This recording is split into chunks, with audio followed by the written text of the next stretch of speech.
Nous recevons maintenant Yahya Riles, le fondateur et le gérant de Gisco System. Alors, c'est une entreprise qui a pour vocation de faire, pour l'essentiel, vous me direz si je me trompe, de l'archivage de documents numériques. Une pratique au sein de l'entreprise qui peut paraître anodine, mais qui en réalité est importante. Pourquoi ? Pourquoi elle est importante? Pourquoi l'entreprise là? Effectivement, nous sommes fondateurs et gérants d'une entreprise informatique, mais qui s'est un peu spécialisée dans tout ce qui est gestion et management des documents et informations d'entreprise. En d'autres termes, on s'intéresse dans notre entreprise uniquement aux documents et à sa gestion et sa conservation. D'accord, mais je veux savoir pourquoi les entreprises, c'est essentiel pour eux que de s'occuper de l'archivage et de la numérisation de leurs documents. C'est ça qui... Alors, c'est important pour plusieurs raisons. Hein. Donc, vous savez que les entreprises, dans l'accomplissement de leur rôle, de leur tâches quotidiennes, traitent et travaillent beaucoup avec des documents. Alors, l'entreprise aujourd'hui est en face d'une augmentation massive du nombre de documents qu'elle reçoit, qu'elle produit. Hein. Elle est face aussi à une multitude d'acteurs qui travaillent, qui partagent ces documents-là. Ajoutons à cela les documents et les informations de l'entreprise, c'est la mémoire de l'entreprise en fin de compte. Donc, pouvoir gérer toute cette masse de documents d'information, avoir le bon document au bon moment, avoir la bonne information là quand il le faut, avoir des espaces, hein, parce que là il y a un problème d'espace. Maintenant, actuellement, il y a des entreprises qui sont très sensibles aux espaces. Hein. Moi, je reçois des entreprises qui vous disent si j'ai des espaces, c'est pour stocker de la marchandise, pas pour stocker les anciens documents. Donc il y a cet aspect aussi de gain d'espace.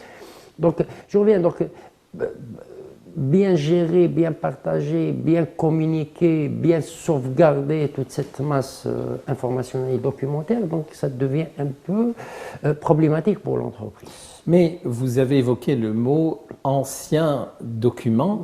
Ouais. En fait, l'archivage ne s'intéresse qu'aux anciens documents, ou est-ce qu'on reçoit aujourd'hui toujours toute une série de documents qu'il faut archiver?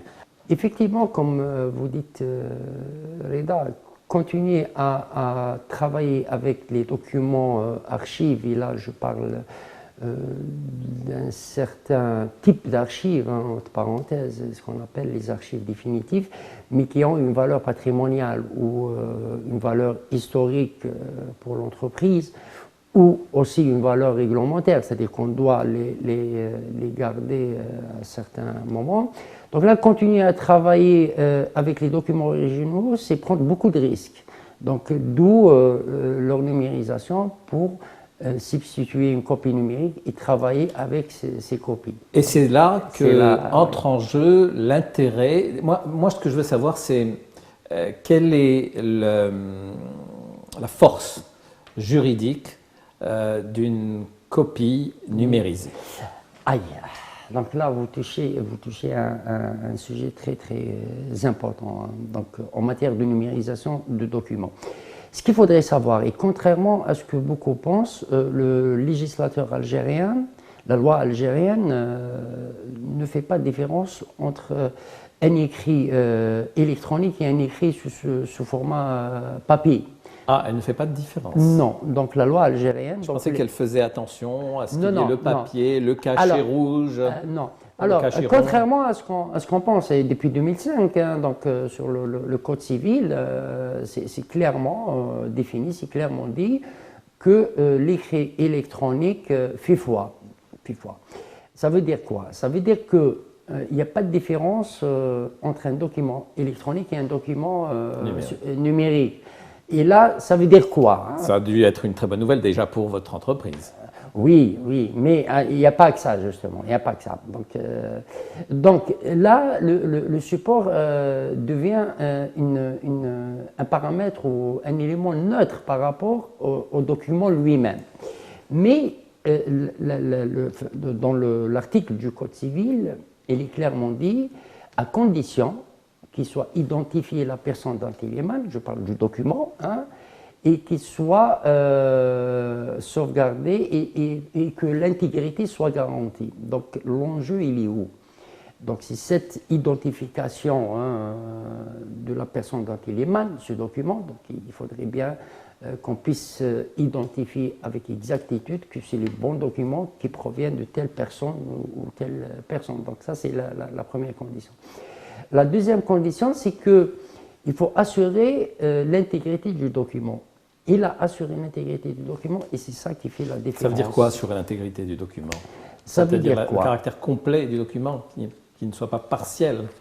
Non seulement partiel, mais vous savez, donc nous avons un document support physique, donc qui va changer de support, hein, ou bien nous avons un document qui est natif numérique, d'accord. Donc nous avons deux versions du numérique, un document physique qui a été transformé et un document natif numérique. Donc il est créé en entreprise, on travaille avec, après certains moments, c'est bon, il devient archive intermédiaire, après on le sauvegarde. Donc à partir du moment de la création jusqu'à la fin du cycle de la vie de document, du cycle de vie de document, ouais. D'accord. Donc là, il faut savoir que le document a un cycle de vie.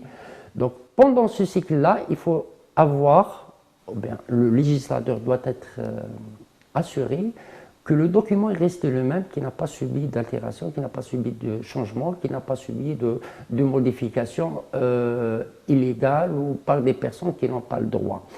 Donc ça veut dire quoi? Ça veut dire que pendant ce cycle de vie, il va falloir mettre des principes, il va falloir mettre des règles, respecter certaines normes pour pouvoir assurer l'intégrité.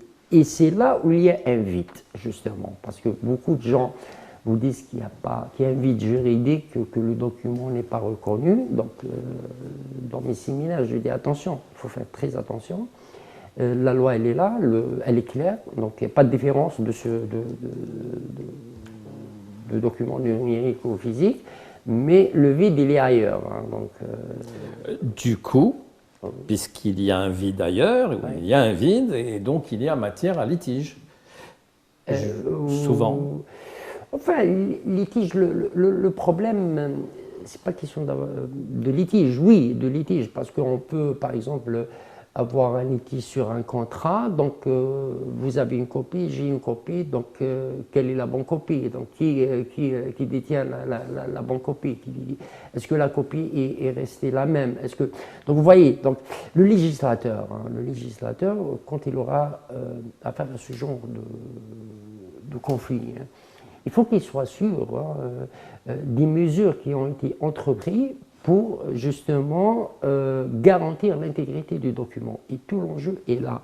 Et je l'ai dit toujours dans mes formations et séminaires, que s'il faut travailler maintenant hein, au profit de ces entreprises qui mettent en place ce genre de solutions, c'est quelles sont les règles, quelles sont les normes, comment s'organiser pour mieux sauvegarder cette intégrité pendant le cycle de vie du document. Donc là, il y a un manque. Il faudrait renforcer les lois qui existent par d'autres lois, par d'autres textes qui réglementent un peu ce genre de choses. Donc voilà notre combat, si vous voulez, au quotidien. Alors, si on doit citer un très bel exemple d'archivage numérique, ça aura été tout ce qui a concerné l'administration avec l'état civil. Oui, oui. Hein, toutes les fiches familiales, oui, les extraits de naissance. Alors, une action qui s'est bien menée, qui a été menée d'ailleurs par qui? Par les services de l'administration elle-même, ou elles ont eu recours à des entreprises comme la vôtre pour faire ce type d'archivage? Ce type d'archivage, vous savez, l'administration, spécialement la numérisation de l'état civil, qui s'y fait depuis un bon moment, parce que c'est un travail colossal. Et là, je félicite vraiment cette administration d'avoir vraiment affranchi ce pas. Et on ne peut pas, c'est-à-dire nier le gain, hein, le gain et le bénéfice direct sur le citoyen, donc, et sur l'économie aussi. Vous imaginez, vous avez un document administratif à retirer ou à travailler avec, vous n'avez qu'à y aller sur Qui fait d'ailleurs, il faut le souligner, une fois n'est pas coutume, de l'Algérie un des pays les plus avancés en la matière. Hein. Alors, pour l'état civil. Pour l'état civil, voilà. Dans certaines administrations, yeah. Vraiment, Pour les impôts, il y a du travail. Pour les impôts, pour les finances, pour les administrations, très simple aussi, hein, attention. Ce que je sais, c'est que cette administration, c'était un vrai combat. Les meneurs de projet, les chefs de projet, ils ont mené un vrai combat pour réussir ce projet. On le félicite. C'est-à-dire quand il y a des projets comme ça qui aboutissent, vraiment chapeau. Hein. Donc, c'est pas évident. C'est pas évident parce que cette administration, en fin de compte, elle vit dans un contexte, dans un environnement, dans plein de bureaucratie. Donc, réussir ce genre de projet, c'est vraiment une vraie réussite hein, pour le pays et pour le citoyen, parce que le vrai bénéficiaire, c'est le citoyen. D'accord. Alors, en ce qui concerne les entreprises, quelles sont les entreprises qui ont recours à des prestataires comme vous? Oh, il y en a plein maintenant. Donc, nous, on commence à rechercher. C'est un métier qui, pour vous, est loin de se terminer, enfin, dont l'activité sera loin de se terminer? Loin de se terminer, oui, parce que... Mais pourquoi? Puisque nous allons tous vers la numérisation des entreprises, de l'administration, donc on aura tendance aujourd'hui à envoyer nos factures, ça se fait déjà, tous nos documents se font par le biais électronique. En quoi vous interviendrez demain? Alors, justement, c'est en éternelle évolution, donc il faut faire très attention.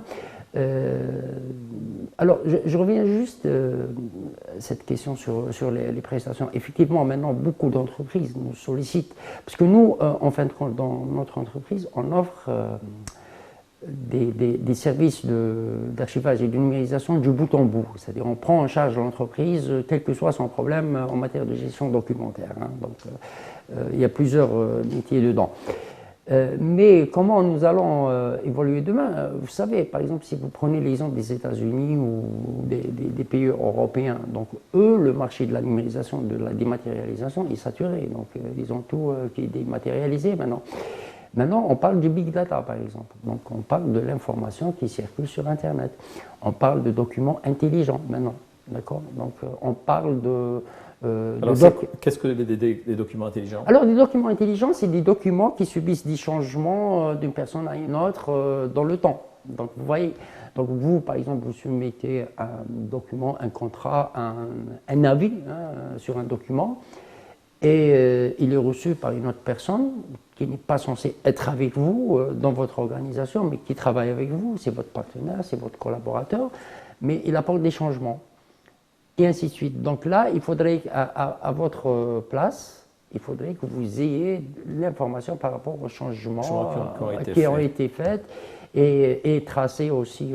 Maintenant, on parle de blockchain, c'est-à-dire on parle de la gestion documentaire et de la numérisation via des plateformes blockchain.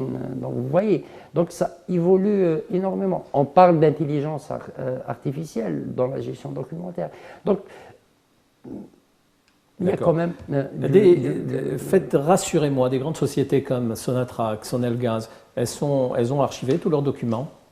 Alors, oui, même si ce n'est pas avec nous, mais on a des échos comme ça. Maintenant, même pas uniquement les gros comptes, hein, en tous les cas, se tournent vers ce genre de solution pour de multiples raisons qu'on vient d'évoquer, qu'on n'a pas évoquées aussi. Mais maintenant, je pense que l'entreprise algérienne a compris que gérer son information et ses documents devient capital pour sa survie.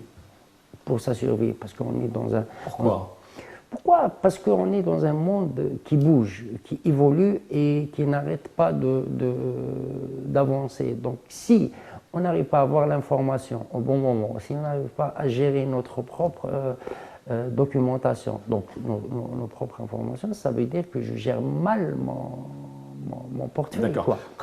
Combien ça coûte d'avoir recours à des prestataires comme vous et comment c'est quantifié? Comment vous quantifiez votre travail de numérisation? C'est à la page?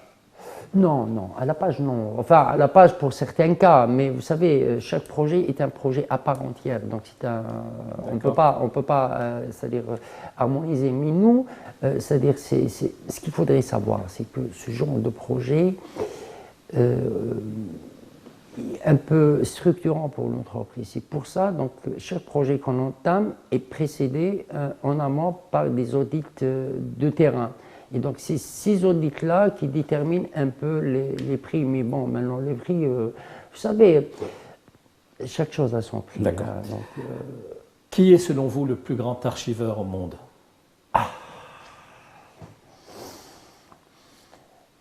C'est une question piège que je vous pose.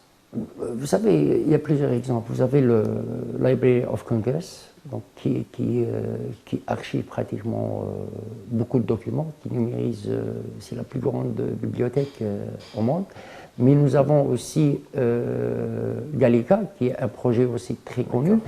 Il y a aussi la bibliothèque européenne qui est en train de numériser tout le fonds documentaire de l'Europe. Mais est-ce que ce ne serait pas plutôt les réseaux sociaux comme YouTube, Facebook, Google,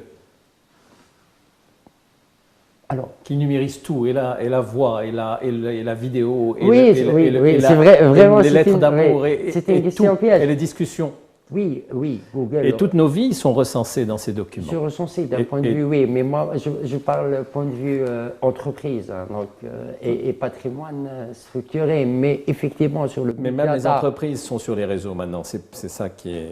Voilà, même les documents. Oui, mais sur le big data, effectivement, ces réseaux sociaux sont vraiment les meilleurs. Yahya Riles, merci infiniment de cet éclairage également, merci. Et puis bonne chance à Gisco System. Merci beaucoup, Rena. Et ça voilà, mesdames et messieurs, je vous remercie de votre attention. Je vous dis à vendredi prochain, 23h, et Saha Sarkom.